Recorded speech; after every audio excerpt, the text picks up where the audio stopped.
जय हिंद दोस्तों। आज हम एस्ट्रोनॉमी का पार्ट 3 पढ़ेंगे, जिसमें मैंने आपको कल तक पढ़ा दिया ब्रह्मांड के बारे में, श्वेत वामन के बारे में, काला वामन के बारे में और ब्लैक होल के बारे में बता दिया है। उससे आगे आज हम पढ़ेंगे आकाश गंगा के बारे में। आकाश गंगा को हम इंग्लिश में बोलते हैं गैलेक्सी। ठीक है, गैलेक्सी किसे कहते हैं? ब्रह्मांड में असंख्य तारों के समूह को आकाश गंगा बोलते हैं, यानी गैलेक्सी कहते हैं। ठीक है, अब जो गैलेक्सी में जो तारों की संख्या जो होती है वो उसके किनारों में पाए जाते हैं। ठीक है, तो गैलेक्सी में तारे होते हैं वो इसके किनारों में होते हैं, यानी कि जो गैलेक्सी का जो आकार होता है वो सर्पिलाकार होता है। ठीक है, और इस सर्पिलाकार में जो तारों की संख्या होती है तो इसके किनारे भाग में पाई जाती है। ठीक है,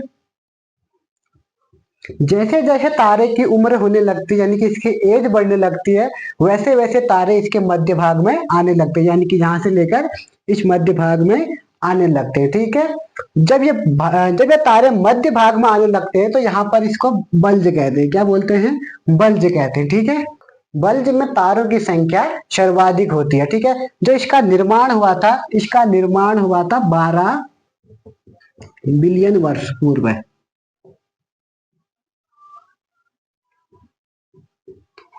यानी कि 12 बिलियन कितना होता है? यानी कि 12 इंटू 10⁸ इसी को हम होते हैं 1 बिलियन में कितना होते हैं? 1 बिलियन बराबर होता है 10⁸ होता है। ठीक है, अब ये तो हो गया। अभी इसमें जो तारों की संख्या होती है ना, जो यानी कि एक ब्रह्मांड में जो आकाश गंगाएं होती है लगभग 100 अरब होती हैं, और एक आकाश गंगा के अंदर लगभग 100 अरब तारे होते हैं। ठीक है, हमने आकाश गंगा के बारे में पढ़ लिया है, तो अब आकाश गंगा के नोट्स लिख देते हैं। ठीक है, ब्रह्मांड में तारों के असंख्य समूह को हम आकाश गंगा बोलते हैं। इसका आकार सर्पिलाकार होता है, और इसमें जो तारे होते हैं इसके किनारे पे पाए जाते हैं, और इसका जो मध्य भाग में बल्ज पाया जाता है, और इसी बल्ज में ब्लैक होल पाया जाता है, और बल्ज में तारों की संख्या सर्वाधिक होती है। जो इसका निर्माण हुआ था 12 बिलियन वर्ष से पूर्व हुआ था, यानी कि 10 × 10⁸ बोलते 12 बिलियन वर्ष को। ठीक है, उसके बाद ब्रह्मांड ब्रह्मांड लगभग 100 अरब आकाश गंगा पाए जाते हैं ब्रह्मांड में, और आकाश गंगा में 100 अरब तारे लगभग पाए जाते हैं। अब हमारा टॉपिक है सुपर क्लस्टर। सुपर क्लस्टर किसे कहेंगे? 3 आकाश गंगा के समूह को हम सुपर क्लस्टर कहते हैं। ठीक है, जिस सुपर क्लस्टर में हम रहते हैं उसमें भी 3 आकाश गंगाएं पाई जाती है। ठीक है, अब वो कौन कौन सी है? सबसे पहला है वो है मंदाकिनी,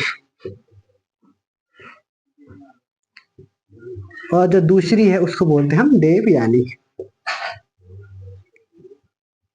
और जो तीसरा होता है उसको बोलते हैं हम NGC-M33। मैंने आपको सुपर क्लस्टर बढ़ा दिया है, अब इसके नोट्स हैं। ठीक है, 3 आकाश गंगा के समूह को सुपर क्लस्टर कहते हैं। हम जिस सुपर क्लस्टर में रहते हैं उसमें भी 3 आकाश गंगाएं पाई जाते हैं। वो 3 कौन कौन सी है? एक है मंदाकिनी, मंदाकिनी को इंग्लिश में बोलते हैं मिल्की वे। एक है देवयानी, देवयानी को इंग्लिश में बोलते हैं एंड्रोमेडा। और एक है NGC-M33। अब हमारा टॉपिक है मंदाकिनी। ठीक है, मंदाकिनी को इंग्लिश में बोलते हैं मिल्की वे बोलते हैं। अब मंदाकिनी किसे बोलेंगे? हमारा सूर्य जिस आकाश गंगा में है उसे मंदाकिनी कहते हैं। इसे हम दुग्ध मेखला भी कहते हैं। क्यों कहते हैं? क्योंकि इंग्लिश में इसको मिल्की वे बोलते हैं, और मिल्की वे का हिंदी अर्थ निकालेंगे तो उसको दुग्ध मेखला कहते हैं। ठीक है, इसका आकार क्या होता है? इसका आकार भी सर्पिलाकार होता है।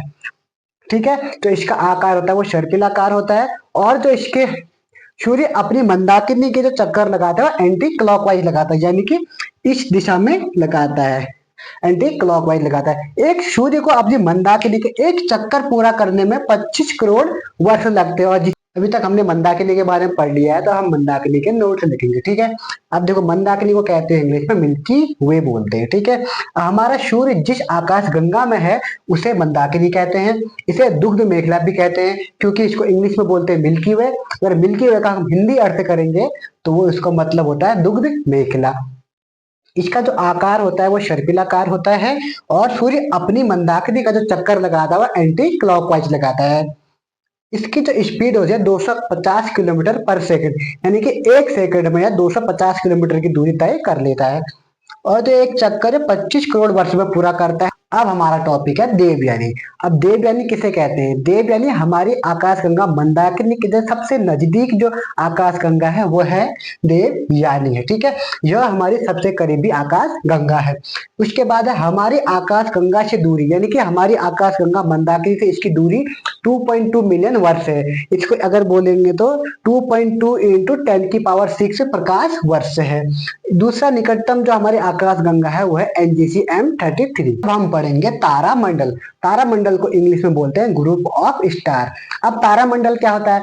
सूर्य से दूरी पर स्थित तारों के समूह के कारण बनने वाली जो विशेष आकृति होती है उसको हम बोलते हैं तारामंडल। तारामंडल में तारों की जो संख्या होती है वो 88 होती है। तो इसमें प्रमुख तारे हैं वो सेंट्रो, हाइड्रा। सबसे बड़ा जो तारा होता है इसका हाइड्रा होता है, ठीक है। अब हमारा टॉपिक है ध्रुव तारा। ध्रुव तारे को इंग्लिश में बोलते हैं पोलर स्टार बोलते हैं, ठीक है। अब जो ध्रुव तारा होता है वो सदैव उत्तर दिशा में पाया जाता है। अब ऐसा क्यों होता है? क्योंकि यह हमारे पृथ्वी के उत्तरी ध्रुव में पाया जाता है, इसलिए हमें ये उत्तर में दिखाई देता है। प्राचीन वाले तो प्राचीन तरीके के जो प्राचीन लोग होते थे वो इसको अपनी दिशा सूचक के रूप में प्रयोग करते थे और इसी को हम दिशा सूचक बोलते हैं। अभी तक मैंने आपको तारामंडल और ध्रुव तारे के बारे में बता दिया, ठीक है। अब हम इसके नोट्स को कवर कर लेते हैं। अब सबसे पहले तारामंडल। अब तारामंडल को इंग्लिश में बोलते हैं ग्रुप ऑफ स्टार। अब क्या होता है? सूर्य से दूरी पर स्थित तारों के समूह के कारण बनने वाली विशेष आकृति को बोलते हैं हम तारामंडल बोलते हैं। तारामंडल की संख्या 88 है, यानी कि 88 है। और इसमें जो प्रमुख तारामंडल है जैसे सैंड्रो और हाइड्रा। सबसे बड़ा जो तारामंडल है उसका नाम है हाइड्रा। अब आता है हमारा ध्रुव तारा, यानी कि इसको बोलते हैं पोलर स्टार। अब पोलर स्टार क्या होता है? यह सदैव उत्तर दिशा में दिखाई देता है और क्योंकि यह पृथ्वी के उत्तरी ध्रुव में है इसीलिए यह उत्तर दिशा में दिखाई देता है। तो प्राचीन काल में दिशा ज्ञात करने के लिए जो लोग थे वो इसी ध्रुव तारा का प्रयोग करते थे और इसीलिए इसको दिशा सूचक भी कहते हैं। अब हमारा टॉपिक है साइरस।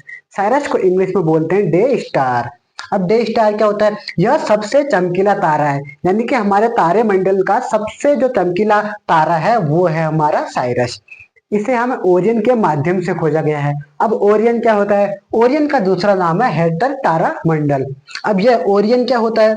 यह शिकारी की तरह दिखता है, इसे मृग भी कहते हैं, यानी कि एक शिकारी की तरह दिखता है इसीलिए इसे हम मृग भी कहते हैं। इसके बीच में तारों की अधिक संख्या है, यानी कि जो इसके बीच में हो जो तारों की संख्या अधिक है। यह इसका एक चित्र है, देखो, ठीक है। यह है ओरियन, इसी के सामने होता है साइरस तारा। तो इसके इस बीच में तारों की संख्या होती है एक सर्वाधिक होती है, जिसके दक्षिण पश्चिम में साइरस है, यानी कि इसके दक्षिण पश्चिम में, यानी कि इस साइड ये दक्षिण पश्चिम हो, इसी को बोलते हैं। यहीं पे हमारा क्या है? साइरस है, ठीक है। तो आज के लिए इतना ही।